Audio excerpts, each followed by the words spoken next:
Bon frère et soir, monsieur, dame, merci de nous recevoir chez vous. Nous avons aujourd'hui une invitée sur le plateau. Il s'agit de madame Doumbia Hadjara. Elle est responsable boutique Canal Plus. Madame Hadjara, bonsoir et soyez la bienvenue sur ce Bonsoir. plateau. Bonsoir. Alors, je reviens à vous dans quelques instants. La salle Ténéré de l'hôtel Bravia de Niamey a servi de cadre pour la réunion du cadre de concertation des acteurs nigériens de la chaîne des transports et du commerce. Il est question de débattre sur plusieurs angles concernant l'import-export. Le point avec Samira Issa Ali Meiga et Mamadou Tchouri. Débattre de toutes les questions concernant l'acheminement des marchandises, tant à l'export qu'à l'import, à travers les différents corridors utilisés par les chargeurs et les transporteurs. C'est dans ce cadre que se tient cette réunion du Conseil nigérien des utilisateurs des transports publics CNUT et ses partenaires. Le cadre de concertation nous permet de mieux gérer nos rapports avec les partenaires extérieurs. Nous sommes donc réunis afin de concrétiser cette mission qui nous incombe tous. Je manquerai certainement à un devoir si je n'exprime pas mes sincères remerciements à son Excellence Oumar Oumana Alma, ministre des Transports, pour le soutien constant apporté au CNUT dans l'accomplissement de ses missions et la résolution de ses préoccupations. Plusieurs initiatives et activités ont été conduites pour la réduction des coûts de lait ainsi que la diversification des voies d'approvisionnement des marchandises. On peut inscrire la visite de son Excellence Mohamed Bazoum, président de la République du Niger, à Cotonou et à Lomé au mois de mars 2023, la réunion de la Grande Commission mixte de coopération entre le Ghana et le Niger au mois d'avril 2023, la réunion quadrilatérale entre les ministres des Transports et du Commerce du Burkina Faso, du Bénin, du Niger et du Togo pour la convergence du cadre légal des transports routiers. On peut relever la dernière mission de prospection en Libye dans ce mois de juin 2023 avec pour objectif ultime l'utilisation du corridor libyen par nos chargeurs dans les prochains jours. Au cours de cette réunion, il est question de parler sur l'adoption du compte-rendu de la réunion du 1er novembre 2022, informer les participants sur les rencontres entre les autorités nigériennes et celles des pays de désert du Niger, discuter sur les préoccupations rencontrées au niveau des différents corridors et enfin de clore avec des questions-réponses.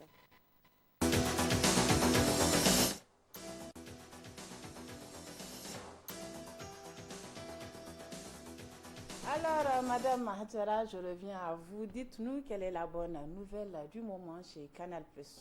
C'est le festival des cadeaux chez Canal+. Jusqu'au 30 juin 2023, réabonnez-vous à votre formule habituelle ou achetez votre nouveau kit et tentez de gagner de nombreux lots dont 1 million de francs CFA offerts par Ecobank, un an d'abonnement à la formule Tout Canal chaque jour, un mouton chaque jour et des écrans TV et d'autres lots cadeaux qui sont disponibles. Une programmation sensationnelle vous attend avec le meilleur du sport, des séries et du divertissement pour toute votre famille. Alors, vous faites les choses en grand chez Canal+. Quelle est donc la deuxième surprise? Pour tout réabonnement à partir de la formule Access, bénéficiez immédiatement de 15 jours de bonus à la formule Tout Canal Plus d'une valeur de 44 000. Pour rendre accessible, encore plus accessible Canal Plus aux Nigériens, le décodeur simple composé le kit simple composé d'un décodeur plus un mois d'abonnement à seulement 8 500 francs et le kit complet composé d'un décodeur plus parabole plus un mois à seulement 13 000 francs. Ce n'est pas tout. Rendez-vous vite dans les boutiques Canal+ les plus proches de chez vous ou sur l'application Ecobank et aussi sur le paiement mobile pour vous procurer le décodeur ou vous réabonner et profiter du meilleur de la télé. Alors, nous souhaitons bonne chance à ceux qui se réabonnent. Merci bien. Merci également à vous, Madame Hadjara, passer sur notre plateau. Le restaurant Le Mafé de Niamey abrite depuis ce matin les assises de la Journée nationale des délégués médicaux, une initiative de l'Association nigérienne des délégués médicaux qui vise donc à trouver des pistes de solutions aux problèmes de l'association. Faisons le point avec Mohamed Alpha et Ibrahim Ousmane. Les membres de l'association nigérienne des délégués médicaux se sont retrouvés ce jeudi 8 juin 2023 pour célébrer la journée nationale du délégué médical. Le thème retenu est rôle du délégué médical, défis et perspectives. Ce maillon de la science sanitaire n'est pas bien connu par le public, a souligné le président de l'association qui a invité les uns et les autres à plus d'encouragement et de motivation pour améliorer la promotion de la profession des délégués médicaux. Notre corporation, mesdames, messieurs, il faut le dire sans embâche, est très mal connue du grand public. En effet, pour le citoyen lambda, le visiteur médical ou le délégué médical n'est qu'un vendeur de médicaments. Auguste Assemblée, est-ce que cette prétention est fondée? Eh bien, je suis parfaitement d'accord avec vous que cette prétention n'est pas fondée, car le métier du délégué médical est passionnant et multifacette. Le président de l'association a saisi l'occasion pour faire ressortir le rôle que joue le délégué médical dans le secteur sanitaire. Il a demandé aux autorités nigériennes à créer toutes les conditions pour un délégué médical responsable et émergent. En somme, ce métier est aussi complexe que passionnant et nécessite des compétences en technique commerciale, en analyse de marché, en prospection et gestion de la relation client, en plus de la connaissance environnementale. De ce fait, le délégué médical est un véritable couteau suisse. En plus, nous demandons à la tutelle l'institutionnalisation de cette journée, le 8 juin, comme la journée du délégué médical. La directrice de l'Agence nationale de régulation pharmaceutique a cité toute l'utilité du choix du thème retenu tout en mettant l'accent particulier sur le métier du délégué médical. Le délégué médical, il a un rôle très important et stratégique dans le système de santé.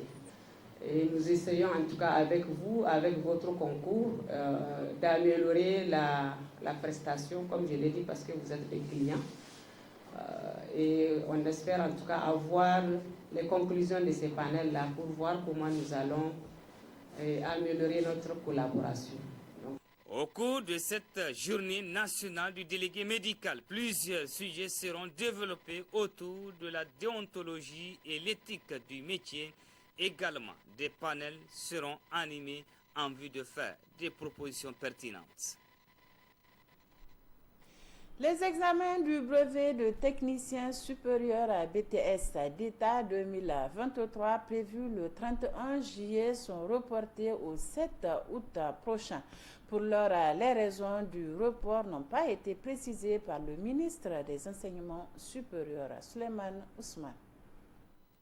Par arrêté numéro 00195 du 5 juin 2023 du ministère de l'Enseignement supérieur fixant des épreuves écrites de l'examen du brevet de technicien supérieur d'État BTS 2023, l'examen du BTS prévu le 31 juillet 2023 est reporté au 7 août prochain sur toute l'étendue du territoire national. Cette décision du ministère de l'Enseignement supérieur dans ce report, ni les raisons, encore moins les motivations n'ont pas été évoquées. Seule la date a été annoncée. Ce n'est pas la première fois que le ministère de l'Enseignement supérieur annonce de tels reports sans évoquer les raisons.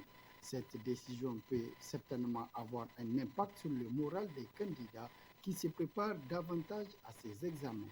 En attendant, du côté de l'OBEX, l'on s'active dans les préparatifs pour une meilleure organisation du BTS d'État session à 2023 prévu le 7 août prochain avec un effectif de plus de 5000 candidats qui affronteront ces épreuves écrites.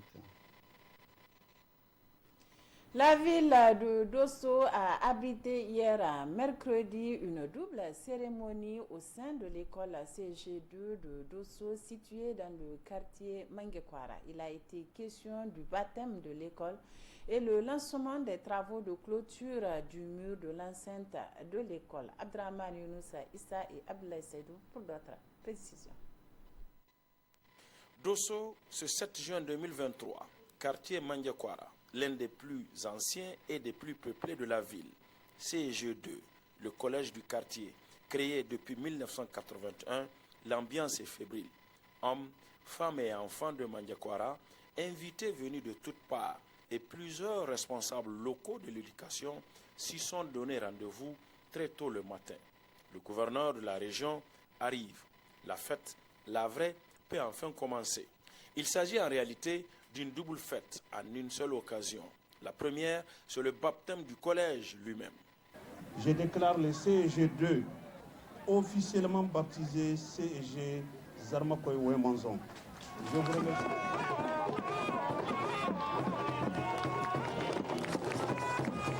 Vieux de 42 ans, avec 94 élèves au départ, le CEG2 de Dosso en compte aujourd'hui 1319 élèves de toute origine sociale.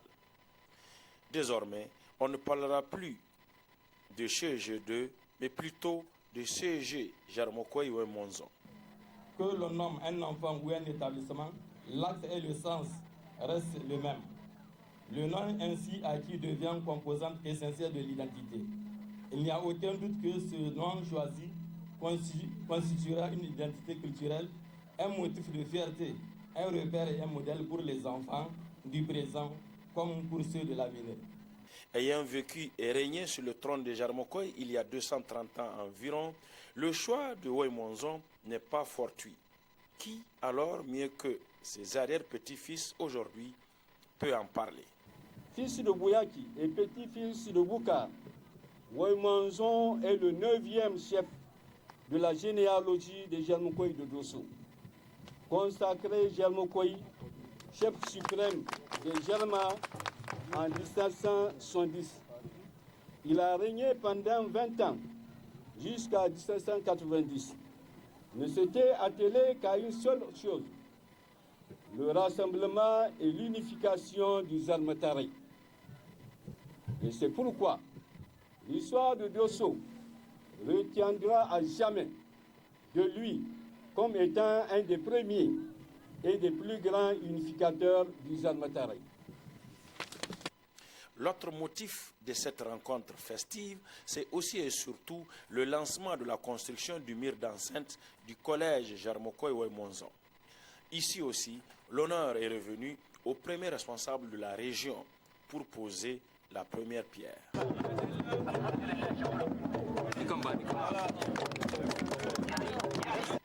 Vaste de 6800 mètres carrés, le collège Jarmokoy Ouémanzon est depuis 42 ans sans clôture, donc sans sécurité, exposant ainsi les élèves aux dangers et aux intempéries de toutes sortes.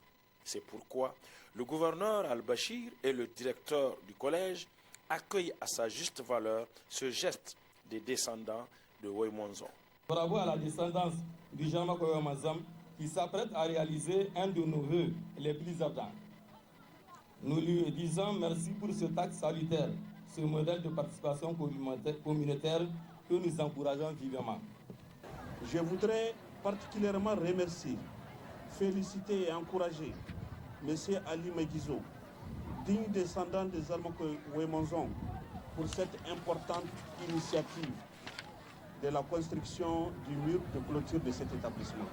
Ali Meguizo, son nom est revenu plusieurs fois. C'est lui en effet qui, par philanthropie, mais surtout par devoir, puisque fils du terroir, avec le soutien de sa famille, s'est engagé à clôturer le collège Ouémanzon. Si le conseil régional de Dosso lui en sait déjà gré, en lui décernant un témoignage de satisfaction, les jeunes scolaires du collège Ouémanzon, quant à elles, dans ce champ, lui rappellent leurs vœux ardents d'ici la rentrée prochaine. Nous comptons sur vous pour que l'œuvre d'El Hajj Ali Meguizo soit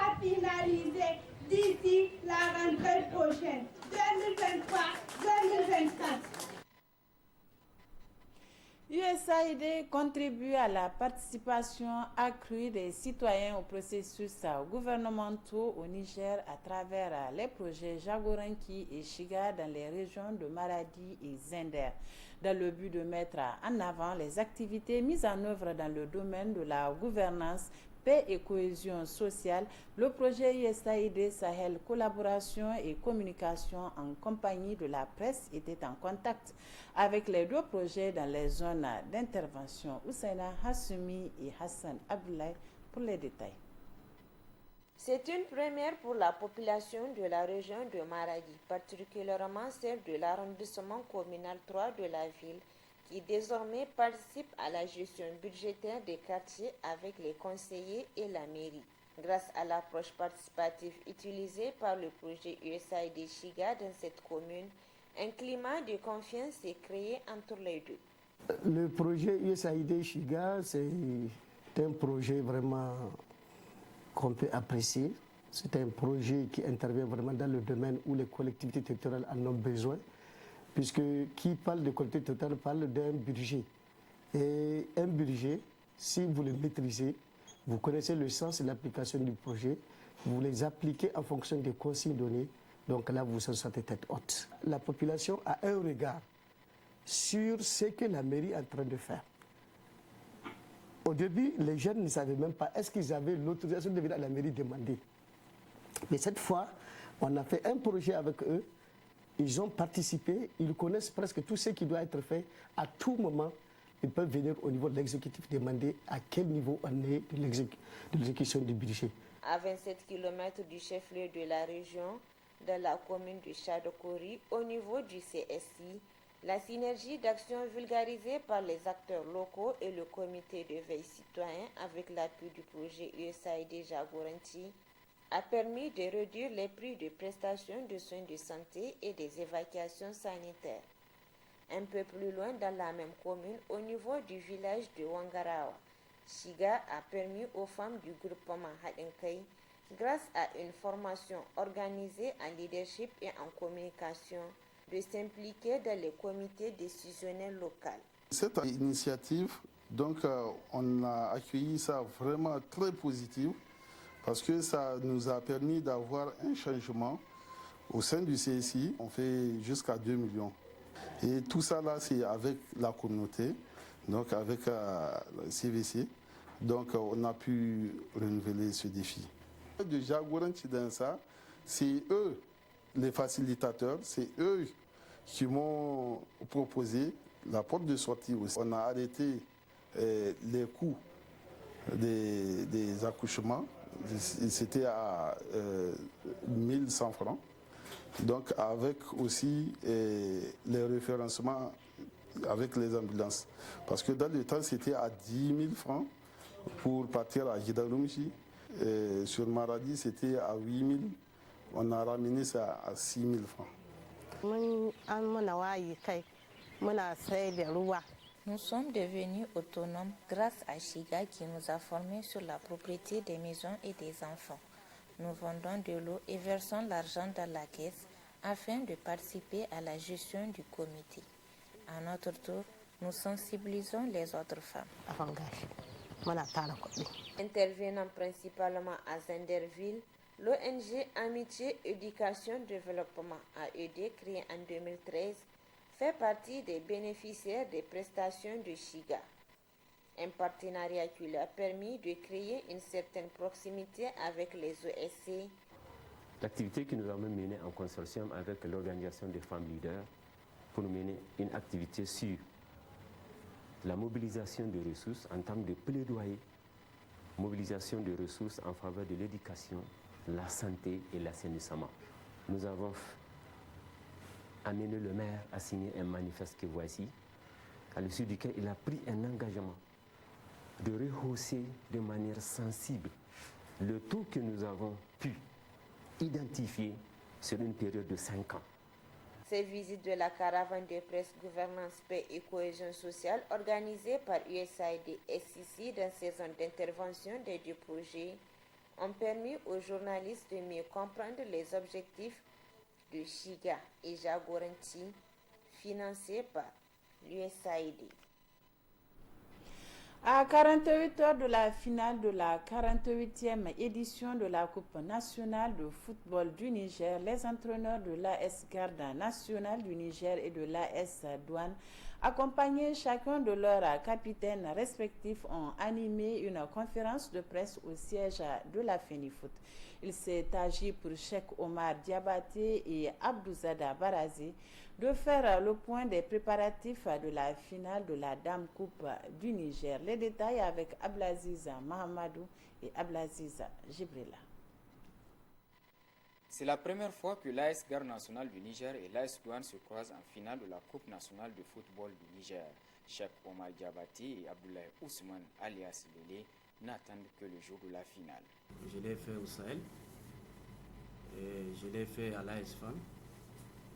J'ai eu la chance de sortir, je l'ai fait au Burkina avec les faux. Cette année, je suis avec la garde. Je suis sur les deux tableaux. On va tout faire pour la remporter. Bien vrai que, bon, vous savez, la finale, elle est aléatoire. Tu peux la gagner comme tu peux la perdre, mais nous, on mettra tout de nos côtés pour pouvoir la voir. Nous, on travaille beaucoup sur la récupération. Donc, après chaque match, le 11 ou bien les débutants, ceux qui ont débuté, ils récupèrent plus par rapport à ceux qui n'ont pas joué. Donc, bon, je ne sais pas par rapport dans d'autres clubs ceux qui font, mais nous, on a beaucoup, on récupère beaucoup. C'est sur ça, c'est notre secret. Barazé et Abdoulaye Katkouré de l'AS Douane, de leur côté, restent sereins. Ils veulent conserver leur titre au sortir de la finale de la 48e édition. Si on est aujourd'hui donc qualifié pour la finale, c'est que on le mérite. On le mérite et les joueurs le méritent. Parce que j'ai un groupe très homogène avec des anciens et des jeunes. Et le fait de dire si on est sûr de le prendre, si on part à la finale, c'est pour prendre la coupe. On ne part pas pour perdre. Capitaine, je sais que dans l'ensemble, les joueurs ils sont conscients de ce qui les attend. C'est une finale, et puis une finale, ça se joue, on doit aussi jouer pour gagner. Et je sais que ça va aller, Inch'Allah. La Fédération nigérienne de football attache beaucoup de prix à la réussite de cet événement. Slimane Mohamed, président de la commission communication de la FENIFOOT, détaille. Le président de la République fait le déplacement. Nous sommes heureux d'accueillir les autorités et les représentants des pays amis. Je pense évidemment au gouvernement, je pense aux membres de l'Assemblée nationale, je pense au corps constitué, au corps diplomatique. Donc toutes ces personnes nous feront, Inch'Allah, l'honneur d'assister à cette finale. Le championnat scolaire U15 de moins de 15 ans, le championnat national U15, la finale va également se dérouler en levée de rideau de cette grande finale AS Garde nationale, AS Douane. Il s'agit d'une opposition qui va mettre aux prises donc l'équipe U15 de Tillabéri à celle de Dosso. Créée en 1992, l'AS Garde nationale du Niger compte à son actif 2 coupes, 2007 et 2018, même palmarès pour l'AS Douane qui a soulevé la Dame Coupe en 2016 et en 2022, qui remportera sa 3e coupe. Rendez-vous ce samedi 10 juin 2023 à partir de 16h au stade général Séni Kounché de Niamey.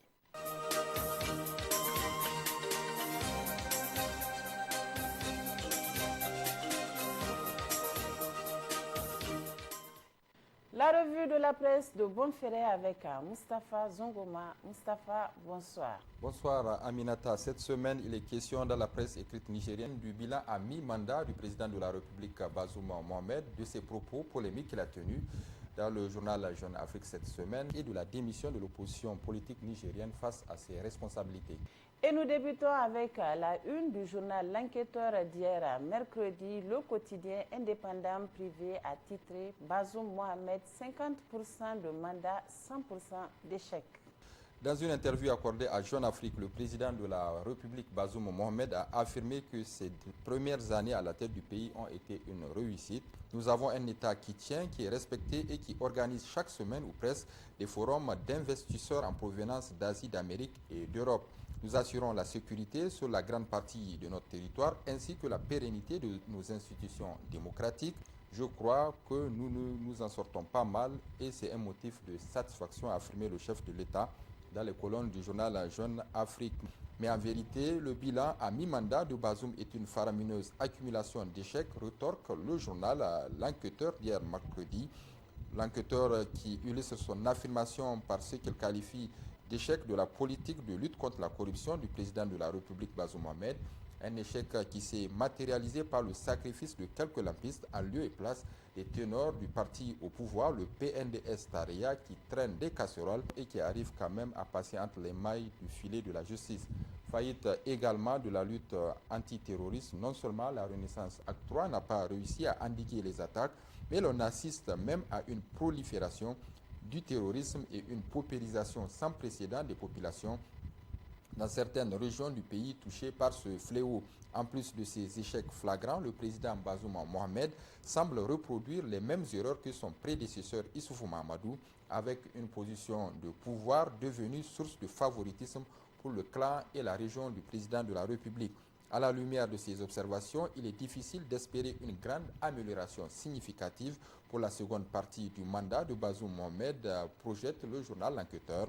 Il aura assurément des faux semblants, des réformes hasardeuses, mais qui ne vont pas améliorer de façon significative les conditions de vie du plus grand nombre et ne feront pas avancer le Niger d'1 millimètre selon le confrère. On peut même craindre que recule, sauf si, insiste le journal, le chef de l'État réussissait à se métamorphoser. Pour l'hebdomadaire L'éclosion, le Niger est un pays de plus en plus lourd pour les épaules de Mohamed Bazoum. Le confrère écrit « Le président Bazoum est certainement un homme perdu au milieu de nulle part. Il ne sait plus quoi défendre, encore moins quoi proposer pour protéger le Niger dont il a les destinées sur les épaules. Pendant que les terroristes font la loi dans une bonne partie de la région de Tillabéri, le président de la République ne trouve pas mieux à dire ni à faire que les terroristes sont plus forts et plus aguerris que nos militaires. Cette façon de voir les choses est entretenue à dessein selon le confrère et c'est pour justifier la présence des militaires français dans notre pays. Ils ont même la possibilité aujourd'hui d'inviter leurs amis à venir s'installer militairement dans notre pays. Nos voisins et frères du Mali et du Burkina Faso font les mauvais choix en livrant une guerre sans merci aux terroristes parce que c'est ce que la France veut entendre. En fin de compte, le Niger n'existe que pour défendre les intérêts de la France parce que ses dirigeants sont acquis à la cause de la puissance néocoloniale au détriment de leur propre pays. Conséquence, pendant que le Niger sombre dans l'insécurité, la pauvreté avec une mendicité endémique, une étouffante cherté de la vie, la France et ses médias s'arrangent à présenter notre pays dans le monde comme un havre de paix, malgré qu'elle a peint les 7 sur les 8 régions de notre pays en rouge déconseillées à ses ressortissants. Dans le même temps, l'ancien président Issoufou Mahamadou est célébré partout dans le monde comme un héros de la démocratie, alors qu'il est à l'origine de la démolition des institutions démocratiques, si bien qu'aujourd'hui, seul l'exécutif décide de la vie de la nation, le législatif et le judiciaire ne sont que l'ombre d'eux-mêmes. Dans tout cela, le seul rôle que le président de la République Mohamed Bazoum semble bien jouer est celui de instructeur du fils de son bienfaiseur Sani Abba Issoufou Mahamadou, qui le suit comme son ombre dans tous ses déplacements à l'étranger.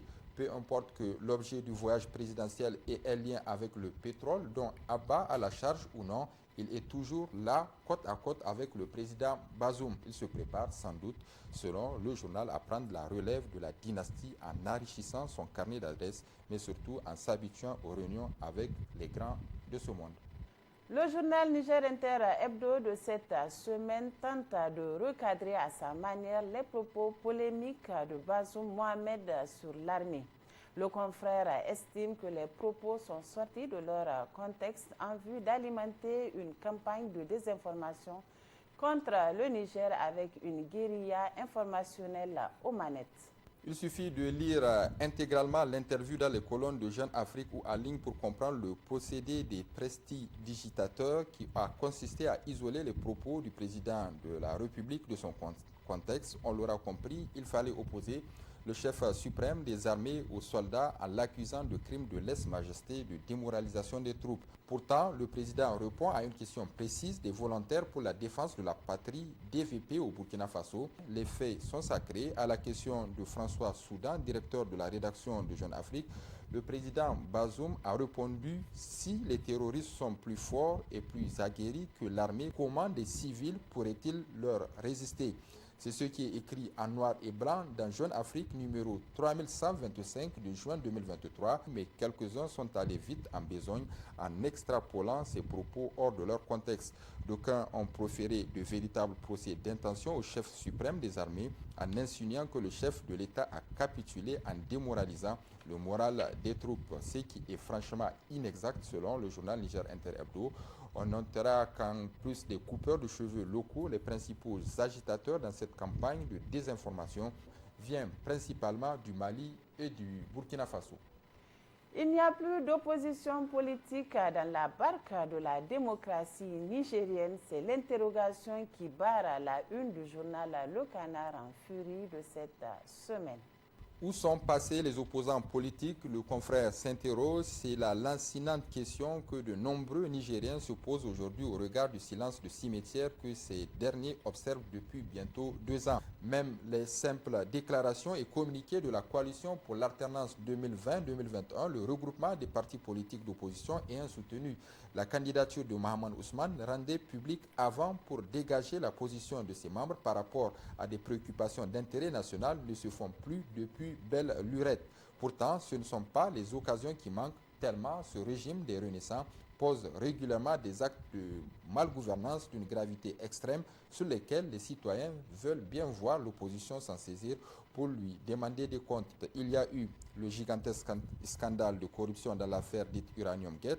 Étrangement, jusqu'ici, l'opposition n'a pas daigné se prononcer sur le sujet malgré son caractère gravissime.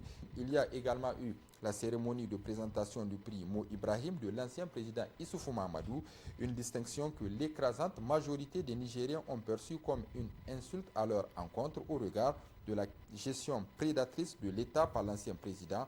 À cette occasion aussi, les Nigériens ont attendu vainement l'appréciation du prix Mo Ibrahim par l'opposition politique nigérienne. L'interview accordée par le président de la République Bazoum Mohamed à Jeune Afrique, dans laquelle il s'en est pris à nos armées, qu'il a dévalué à travers une comparaison avec l'ennemi. Là également, l'opposition politique ne va pas réagir pour rappeler le président Bazoum à l'ordre. En tout cas, sa réaction qui devrait être spontanée se fait toujours attendre. C'est quoi finalement cette opposition politique qui pense que son salut en 2025-2026 réside dans le fait de refuser d'assumer son rôle par crainte de représailles du régime en place, s'interroge le confrère. À la lumière de ce comportement démissionnaire des opposants politiques face à leurs responsabilités, les Nigériens savent désormais à quel type de classe politique ils ont affaire. Ils sont quasiment tous dans la politique pour accéder au pouvoir d'État et jouir des avantages qu'ils procurent. Ils ne sont nullement venus à la politique pour défendre les intérêts du pays et promouvoir son développement harmonieux dans lequel les citoyens à la base trouveraient leur compte. Enfin, l'hebdomadaire Le Monde d'aujourd'hui s'interroge à sa une si la fondation Issoufou Mahamadou n'est pas le vrai gouvernement au Niger. Oui, Aminata, le journal pose cette interrogation au vu de la mobilisation presque imposée à des responsables d'institutions de la République et sociétés d'État à prendre part à des activités au compte de l'ancien président de la République Issoufou Mahamadou ou sa fondation. La dernière en date, c'est le forum de la FIM sur la Grande Muraille Verte. Il s'agissait pour les organisateurs du forum de mobiliser le secteur privé afin de participer à la réalisation de l'ambitieux programme de la Grande Muraille Verte au Niger. Mais comme il s'agissait toujours d'Issoufou Mahamadou, il fallait une mobilisation exceptionnelle de tout le sommet de la République, à commencer par le président de la République, Bazoum Mohamed. Pour cette rencontre, la capitale Niamey a été pratiquement paralysée car la circulation au centre-ville était fortement perturbée par le dispositif sécuritaire déployé sur les principales artères rue Vénène du centre international Mahatma Gandhi, où a eu lieu la dite rencontre. Les automobilistes de la ville de Niamey avaient dû probablement se rappeler les mauvais souvenirs de l'ère Issoufou Mahamadou, où la circulation pouvait être bloquée des heures durant à cause du passage du cortège présidentiel. En réalité, il n'avait pas tout à fait tort puisque l'intéressé était bel et bien de la partie. Comme on le voit, Issoufou Mahamadou est parti du pouvoir sans l'être véritablement, car se trouvant toujours dans les pattes du président Bazoum Mohamed pour l'empêcher d'exécuter son propre programme politique.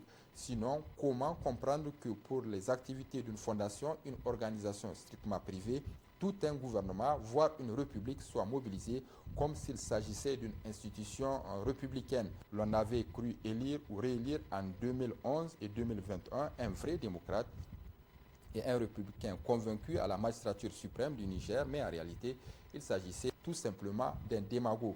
C'est triste pour tous ceux qui avaient cru que l'élection de Bazoum Mohamed serait l'hirondelle annonciatrice du printemps au Niger. Et puis, Aminata, avant de nous quitter, découvrons ensemble la une du bimensuel nigérien d'information, d'analyse et d'opinion, le Nouveau Citoyen numéro 12 du 5 juin 2023, qui a titré à sa une « Des bons salaires pour les enseignants dont dépend le développement de l'éducation au Niger ». Le confrère qui propose dans son éditorial une analyse sur les deux secteurs prioritaires de base, notamment la santé et l'éducation.